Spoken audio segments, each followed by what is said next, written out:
We back. We back again, big Big dog. game energy. James and Spencer together in the saddle again. We have a lot to talk about.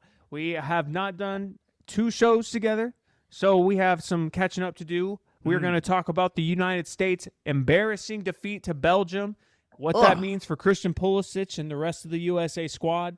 We're going to talk about LeBron James, apparently down to 3 teams. We'll tell you who those 3 teams are and which teams that LeBron James stan James wants to take his talents to. So, James, how you feeling, big dog? Man, dude, I am so sorry I was gone all last week. I know it was a tough time with the energy from NBA free agency to the World Cup, this, that. And now I'm here on a Dead Dog Wednesday with you. I'm kind of glad I get to see your face anyway. So, man, we got a bit to talk about, like you mentioned, man. Whoo! Man, just in the state of America, we may not be the best in soccer, but, man, we always bring the best sports drama. And then we're the only state that brings it. So let's go. Yeah, let's get right into it then. Let's talk about the United States. Horrible ending to what was a very fun run in the World Cup. I have not ever in my entire life of watching the United States. I watched my first World Cup back in 2006. I was 12 years old. I didn't really care about soccer growing up, but that 2006 team was a lot of fun. They were a very solid team, but alas, this is the fate that every single USA team eventually has in the World Cup, where they get through the group stage, they maybe make a little noise in the knockout round, but ultimately they are defeated by superior opponents, most of the time from Europe. And this time it was Belgium again, like in 2014. But the problem this time, James, is that this was supposed to be the golden generation. Those teams from 2006, 2010, 2014, and we don't talk about because we didn't even make the World Cup that year, but all those teams were littered with MLS stars, okay? And that's not going to cut it most of the time, but they still were able to compete because of just their gritty American patriotism. They just made things work, physical brand of soccer, and they were able to scrap things out, but they would eventually get taken out. We were sold that the 2026 edition, the 2026 cycle of the United States national team was going to be the most skilled, most talented team the United States had ever seen. And for 4 matches, that was absolutely true, especially when you consider how great they looked in the first half against Paraguay, a Paraguay team that gave France a run for their money, was very competitive in this tournament. Right. I am just shocked, and I don't want to get too upset because, again, I knew we had no chance at winning the World Cup. I knew that. And I even will say a lot of people were writing off Belgium, and USA was even the betting favorite going into that match, which was just bonkers to me. I would have never put them as the favorite, but I did expect them to compete, and I thought there was a chance that there was an upset, especially after the news came out that Florian Balogun was eligible to play. What a non-story that ended up being, right? Who cares about that whole thing anymore? It didn't even matter. It didn't matter. But for them to get beat 4-1 in the fashion that they did, in my eyes, there is only 1 to 2 players who earned the American stripes. And Malik Tillman, love Malik Tillman, American hero. I can't wait to see how he continues to develop. And when he comes back in 2030, I love to have him in the midfield. And there were some other guys like Anthony Robinson had a couple of good moments. Florian Balogun, we know the story with him. But everyone's scrutinizing and criticizing Christian Pulisic, James. Yeah. A lot of it is valid because he has always just not put on for the Stars and Stripes. He's never had a signature moment for the United States. He's had a lot of moments over in Europe, playing in the Premier League, playing in the Bundesliga, playing in Serie A. But I'm wondering, James, I'm not sure that he has the makeup to be the best player on his team, because he's only the 3rd or 4th best player on some big clubs in Europe, mind you, but he's not really the guy over there, and I don't know if that's the best role for him. I'll say it like this, Spence. What happened Monday night in Seattle? Everyone was hyped. Yo, the USA really performed like TCU did versus Georgia in the national championship. TCU score, oh my God, dude, hey, we're in this game, and then they get shellacked. And I was just so shocked, Spence. And then we get it. Were we expected to win it all? No, we were not. But man, they had us rock hard down in the pants, bro, freaking whipping everyone's ass. And it was just two different teams. What I saw Monday night, they should have just put out the second stringers who played Turkey, because whoever was on the first team did not give it their all. And the goalie, I think the goalie, wow. Oh my gosh. Yeah. Wow. We have a goalkeeper issue. Yeah. I know we're going to talk about Christian, but wow, that guy, the goalie. Oh man. Like, I'll say this about that moment, like before we talk about Pulisic, that moment was the moment we lost. I don't know if anyone else feels this way, but for the first 12 minutes of the second half, when they took off Serginho Dest, who also looked horrible, when they replaced him with Gio Reyna was actually a very solid addition to the lineup. We were actually moving the ball more down the field, getting it into the attacking third. They were actually creating chances. They still weren't getting many shots, which was so frustrating. No one wanted to step up and take any shots. They were having trouble getting the ball to Balogun, but they were at least holding possession. I was encouraged that for those first 12 minutes, they might still be able to pull back one goal and get it tied, get to extra time, get to penalties. Maybe something crazy happens. That was going to be my recipe for success. All right? And this was after they already went back up 2-1. I really felt like they're down. There was 1-2.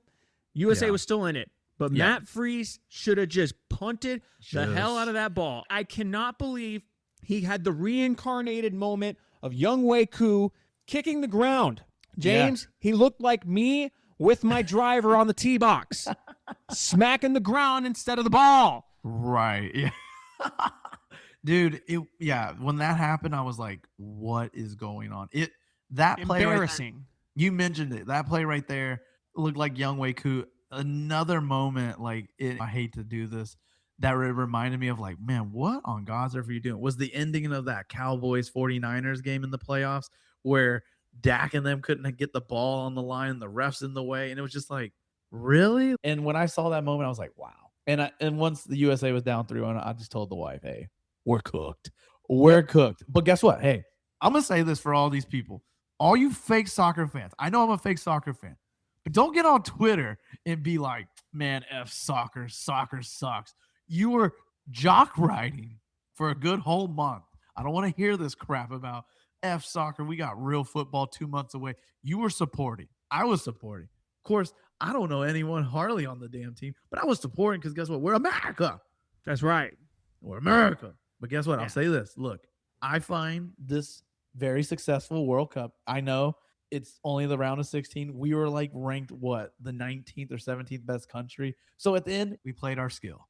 We got to the 16. Cool. But hey, guess what? I'll say this.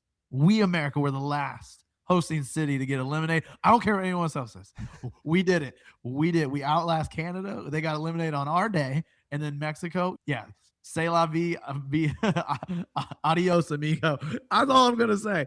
Thank you, America, for lasting longer than the other hosting cities. Let's do better in 2030.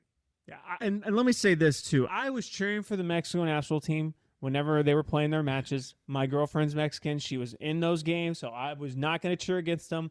But let me address some of these Mexican national team fans that were talking trash about the USA getting beaten 4-1 and talking about how, you didn't compete in your match like we did in ours. Two things. One, so y'all lost better than us? That's really what you're willing to die on? You lost better than us? That makes you feel better? But if you really want to go there, let's talk about the fact that Mexico had about 30 or 35 minutes playing a man advantage, had all the possession, and could not score a goal. They scored a penalty. Whoop-de-doo. You could not organically score a goal. And, by the way, you scored a penalty, but you had conceded your own penalty up a man advantage right before that. I don't want to hear about how we lost better whenever you couldn't score on 10 men. I don't care if we got beat 4-1 like we did. But all that to say, I had to get that out of the way. It was pissing me off. I was over here this year ignoring that there's a heated rivalry between the United States and Mexico, and I was supporting Mexico. I was supporting CONCACAF.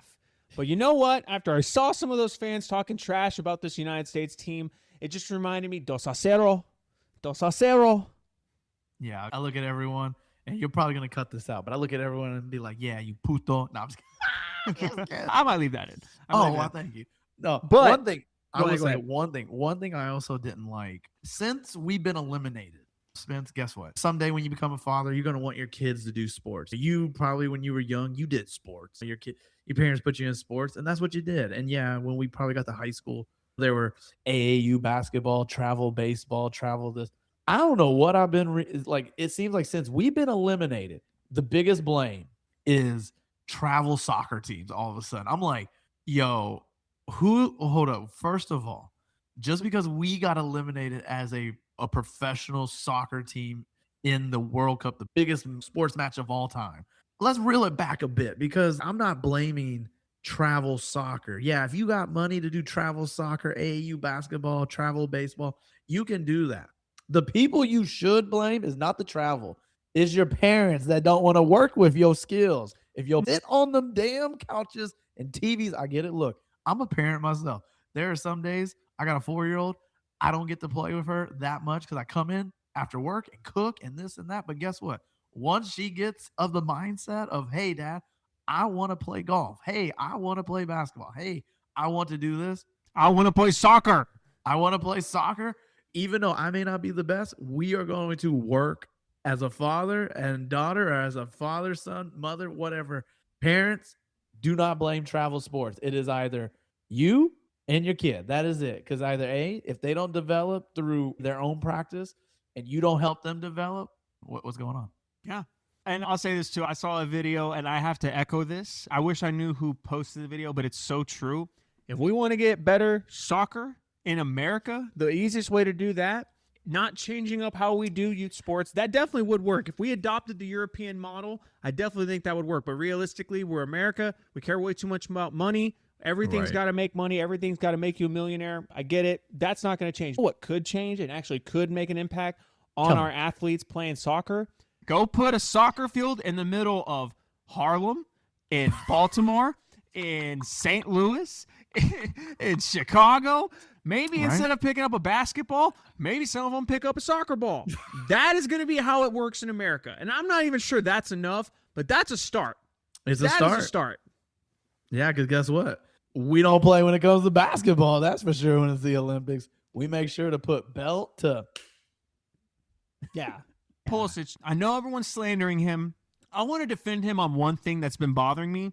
I've been seeing him catch a lot of slack for asking to be subbed out of the game. If you watched him play, and I was critical of him in this moment, I wanted him to get off the field sooner. I was not hating on the fact that he asked to get out of the game. I was more mad that he didn't ask to get out of the game sooner. Because a couple of times they kicked the ball to him after he went down with his injury, he did nothing with it. He was visibly limping around on the field. Even if you are the star player, the Captain America, the captain of the team, the future of the program, of the nation, if you are out there on one leg, you are useless. I don't care how talented you are. And a lot of us American sports fans, we have that mentality of play through the injury. You're a dog.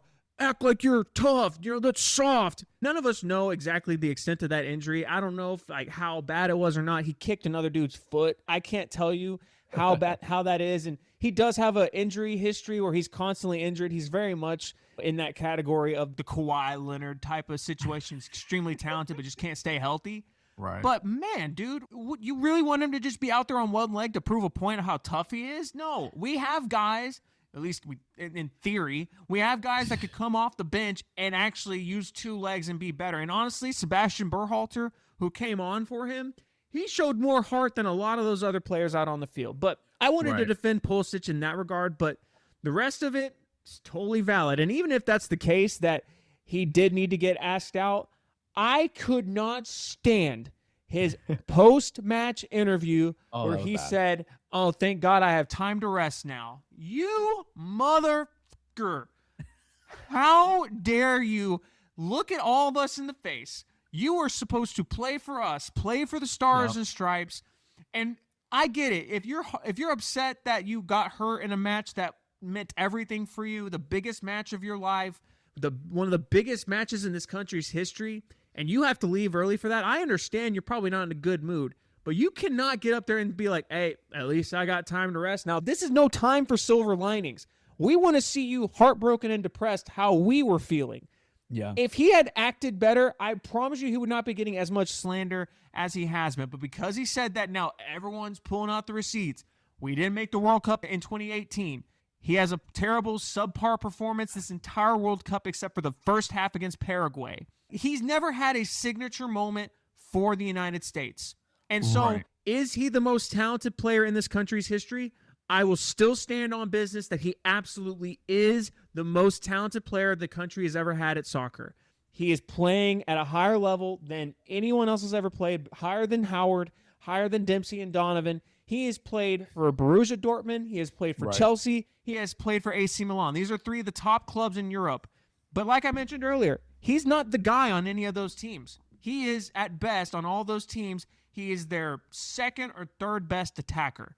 He is very good in that role, but perhaps him being asked to be the man with a capital T is too much for him, and he just doesn't have that makeup. Maybe we need to start focusing on Balogun as being that guy going forward. Oh, yeah, definitely Balogun moving forward. I would say you mentioned it. Pulisic is not the guy on those other teams. And the only person it came to my mind, and I don't know why I'm throwing slander at this guy because he's done very well, but he's never been that guy. DeMar DeRozan. That's who Christian Pulisic reminds me of. You know he's got all the talent to be the number one guy, but he's just not. No shame to DeMar. You just got waived by the Kings. That's pretty sad. It's pretty low blow. But, yeah, Christian, when I saw the post-game interview, I'm not saying it reminded me of this area was the same, but it reminded me of when LeBron lost to the Mavs. And he was like, well, I wake up tomorrow and I'm rich. Yeah. Like, terrible look. Yeah, terrible ass look. Or when he lost to the Warriors, and I forget which year, it was the 4-1 or the 4-2, and he came out and he was like, no, I'm fine. And then the next day, yeah, no, man, I broke my wrist punching a wall. Dude, don't do that. Don't do that. But those two interviews I remember from LeBron and Christian, yeah, I would say, hey, man, make him a valuable veteran role player. Put him on the bench. That's what I'm going to say. If there is a chance he plays in 2030, which I don't believe so. Like it or not, he's still extremely talented. And the USA, it's for them to do things that they've never done before, the United States national team, they have to have Christian Pulisic playing at a high level. Hey, man, why don't we get the Clippers owner and just buy out? Hey, let's get Cristiano Ronaldo on the team. Let's get Messi on the team. Let's get your guy on the shirt on the team. Let's just run this, bro. I wish that was the case, but FIFA has pretty clear rules about citizenship and eligibility to play for teams. But I wish we could say, hey, Messi's been living in the United States for a couple of years now. He should play for the USA, and we'll just throw a huge bag of money at him because we're America, and that's what we do. But Christian Pulisic will be 31 the next World Cup. Ideally, he should still be maybe not in his prime. His prime should have been this year, and that's just the truth. That's why it's another reason why it's so disappointing. But he might still be at a high enough level that he should still be at least one of our top guys. Again, he needs to be playing well, and we'll find out the next World Cup if Christian Pulisic is mentally strong or if he is as mentally weak as he appears to be. Because if he can take all this criticism, use it as fuel to come back in 2030 and really put on for his country. And here's the other thing, too. No more skipping Gold Cups. No more skipping Copa Americas, Christian Pulisic. You need to be playing in all these domestic cups that you skipped in between 2022 and 2026. Skipping them, saying, I want to get ready for the World Cup. And you come out and you lay eggs like you did. You better be playing for the United States. You need to have yourself a signature game. I want to see a game where you have a couple of assists, maybe a hat trick or two. You need to come out and have a signature moment for people to believe in you. And then that's just the way it is. He may not have asked to be anointed as Captain America, but here we are. And he is the most talented player that the United States has ever had. He needs to step up, and he needs to play like an American. Yeah, man. Some grit, man. Like you mentioned, we need some more grit. That's all I know. This is what I want to pose. I want to ask this question to the commenters. Explain Christian Pulisic to me in NFL, NBA, or MLB terms. The guy that is extremely talented but fails to show up when the lights get bright and always is injured. He's always something. He's pouting in the sidelines. He's horrible in the post-game press conferences. Explain Christian Pulisic in NFL, MLB, or NBA terms. because I have a hard time trying to figure out which one. I like your DeMar DeRozan. I gave Kawhi Leonard. You might throw around a name like from the NFL. Maybe Christian McCaffrey is someone that could come to mind. Oh my God, that's a perfect one for him. Yeah, and I just saw his videos of him doing those silly push-ups. I'm like, train those hamstrings. What's your big deal, bro? Yeah. But all in all, James, I'm going to continue to watch the World Cup because it's been so much fun to watch, and I love this high level of soccer. I'm a footy guy. I love soccer. I wish it was bigger in the States. We took a step forward this year despite how ugly of a loss this was. Mm-hmm. Everyone was excited about this. All the watch parties across the country, seeing those were very exciting. So I think there's future, and I think we will be better in 2030, but is it better enough to lose in the round of 16 by 1 goal next time, or can we actually break the glass ceiling and get past the round of 16? We got a long time between now and the 2030 World Cup, but I am excited about the outlook. I'm sad right now, but I promise you in these next 4 years, I will buy back in, and I will convince myself that the United States is going to do something special. Yeah, for America. We're going to be back in 4 years, man. Forget all you fake homies, man. All right. The other big news, James, LeBron James. Yeah, he is officially leaving the Lakers, and they officially renounced his rights today. So even if they wanted him back and they had buyer's remorse, they aren't going to be able to afford him anymore because they no longer have his rights. He will be playing for a new team in 2026. Now, the rumors came out that there's 3 teams in the lead, going back to Cleveland, going back to Miami, or joining the Philadelphia 76ers and forming a mega starting 5. James, you are a lifelong LeBron stan. You have not had an NBA team in your life. You have followed LeBron from the Cavs to the Heat, back to the Cavs, and now to the Lakers. You're going to be taking a new residency with your fandom wherever he goes next, at least for one season. Where would you, as a LeBron stan, like to see him sign? Spence, man, you mentioned it. The career I've gone through. This LeBron moving around things, kind of like my wife in this military life. So I just move every 3-4 years. And I get a new residence. Look, Spence, to the 3 teams, I like all 3, obviously. I like them all. If I had to rank them, how I would go, you definitely got to go Philly, Cleveland, Miami. I don't like Miami's 3-point shooting ability, the stretch. I can't imagine having LeBron, Giannis, and Bam all on the same court just because who's going to shoot? Like, is Bam your best 3-point shooter? Pack the paint. Yeah. Is this going to be like the old Miami Spurs finals? Hey, go for it. Shoot, LeBron. So I don't like that. Number 2, for the Cavs to be number 2, storyline ending. You start in Cleveland, you come in the middle, win a title, now you end in Cleveland. Again, with this team, I don't like the fit. I like Donovan Mitchell. He gets a huge contract, which I can't imagine Donovan Mitchell getting paid $70 million a year. But that's a different story. That is insane. When are we going to get a lockout for the NBA? Guys, you cannot make this much. We talk about it for baseball. Guys, Donovan Mitchell is going to make $70 million. What? But I got something for you about that in No Huddle. So the Cavs, in my mind, they're the second favorite for me, but the best storyline. I don't like the fit either between the big lineup with Mobley and Allen and LeBron and Donovan. Again, where's the shooting coming from?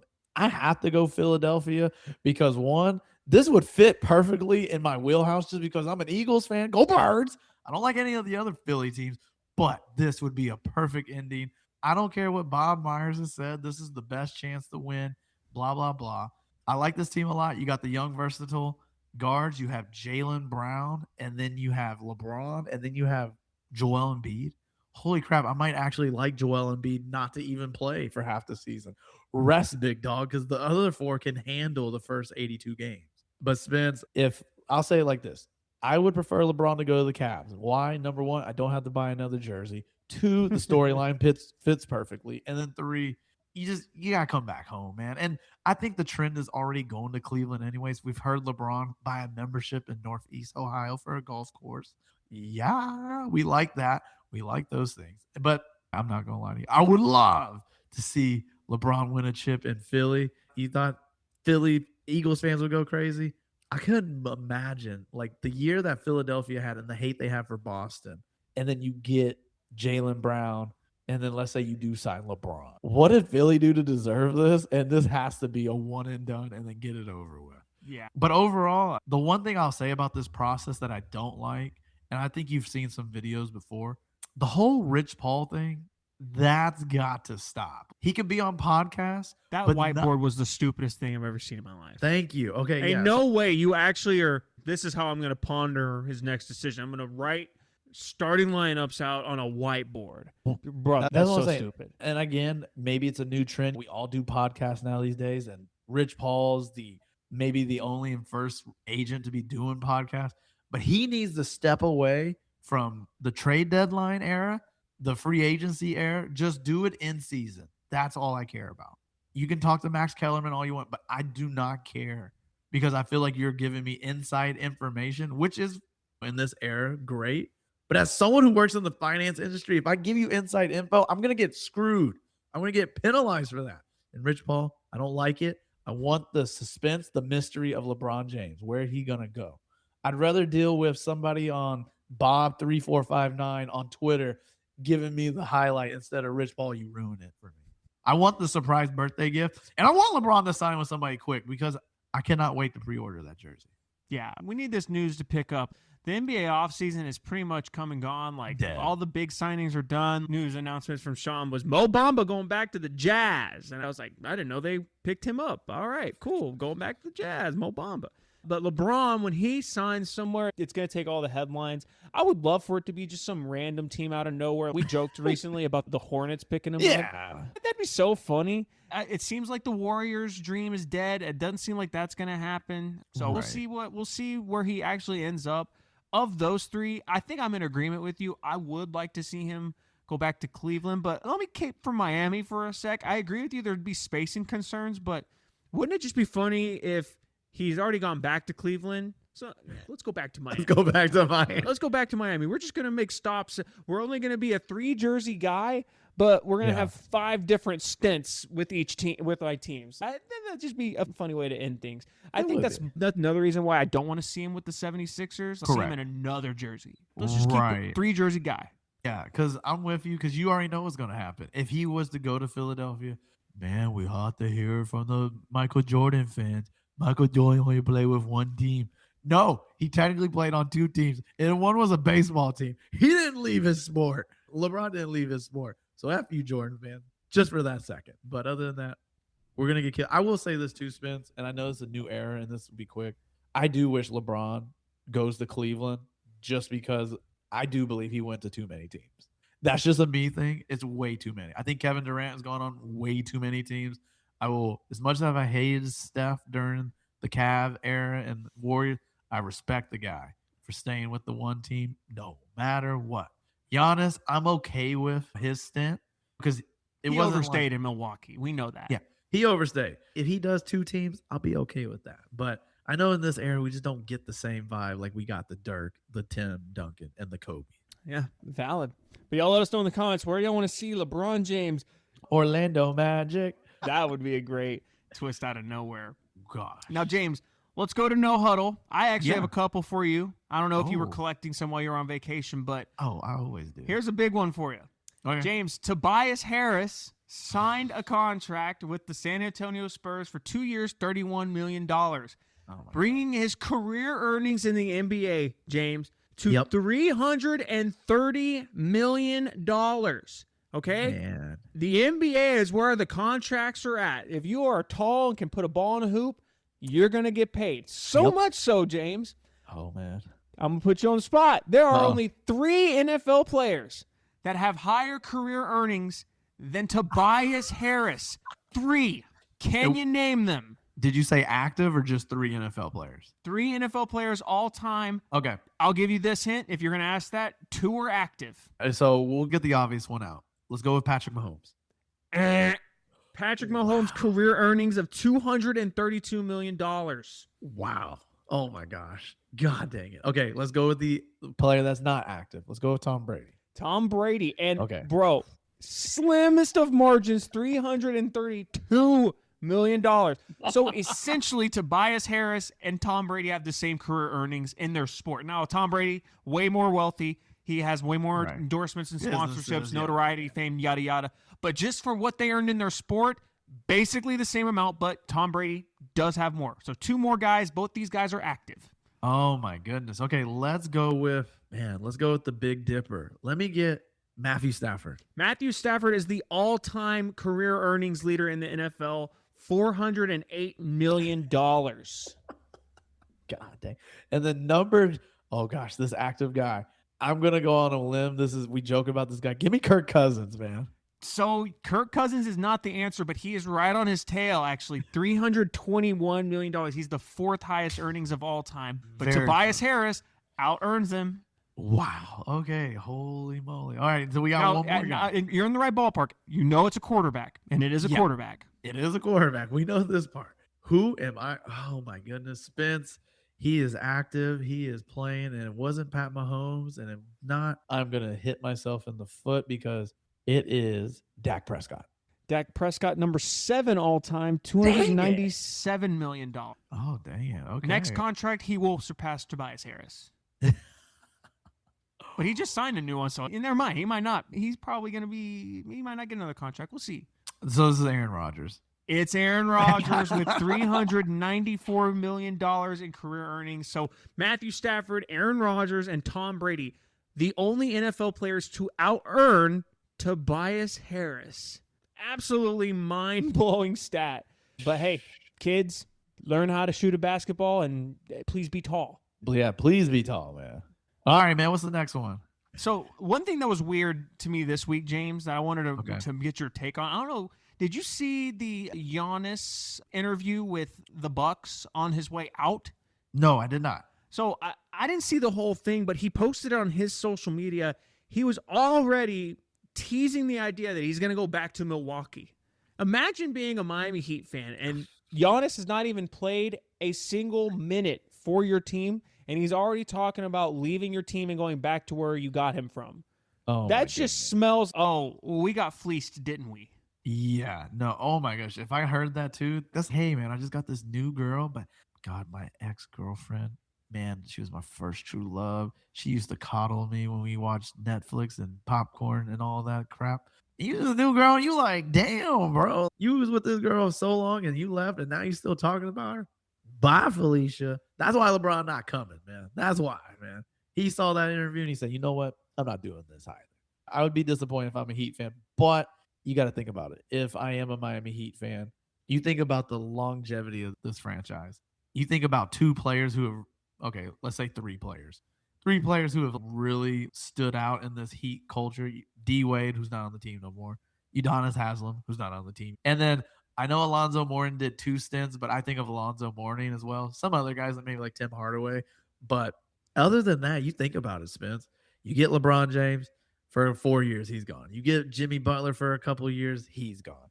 It just seems like in Miami, man, it's like your hoe phase. You get in and then you get out. And that fits for the city of Miami. That fits for the city. Man, that and the micro skims Kim Kardashian bikinis. Yep. All right, James. Shohei Ohtani hit his 300th home run. Spence, I'm not going to lie. I know he's been playing baseball for a while. Holy crap. He's already at 300. Spence, I don't know how many years this guy's even played. I want to say, is it like 6 or 7 or is it 10 years? I don't know how many years he played, but I just feel like it was yesterday he was an Angel, and now he's at 300 home runs. How far do you think he'll go? And he's in the middle of his 9th year. He's in his 30s, but I think of him hitting 300 home runs in 9 years, I definitely think 500 is going to be attainable for him if he keeps up this rate of hitting home runs and he stays healthy. Of course, had some health issues over his career, but a lot of those were when he was with the Angels. He's been pretty healthy as a Dodger. He ain't going nowhere. That contract, he locked in. I'd say he's a guarantee to get 500, and he's got a real shot at 600 home runs. I couldn't imagine, man. No, man, I was just shocked, man, seeing baseball. Now that's our sport for a little bit until we get to that preseason football. And you know how the Dodgers are, man. They always find a way to pay players and find a way to win. But I was just shocked seeing that, man, Shohei's already reached 300 home runs. So, like, he's in the middle of his 9th. He's probably on pace for like 620 if he just kept his pace, or maybe 650. But wow, it won't be better than Barry Bonds, the GOAT. That's right. He is the GOAT. All right, James, good stuff. It was great to be back in the saddle. We will be back next week again, keeping things going. We'll start talking a little football, though, going soon. It is almost here, James. College football's 7 weeks away. NFL shortly after. I can't wait. But until next time, for James, I'm Spencer. This has been Big Game Energy. Y'all take it easy. Yeah, man. Except you, Christian Pulisic, you wimp pussy bitch. Pull us, bitch.